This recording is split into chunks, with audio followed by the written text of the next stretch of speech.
Good morning. Good tarot guidance for 23rd of May is the Page of Wands.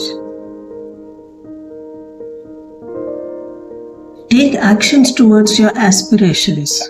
What this means is कि जो आप चाह रहे हो, जो करना चाहते हो, एक डिजायर है, पैशन है आपके अंदर, उसको फॉलो करने के लिए फर्स्ट स्टेप लेने का दिन है आज. That you start working on it, start creating things around it, start exploring that idea, that venture in your mind, and that will take you closer to your goals and help you achieve your bigger dreams. So today this message from the Page of Wands is to follow your dreams and start taking those small steps, first few steps towards it.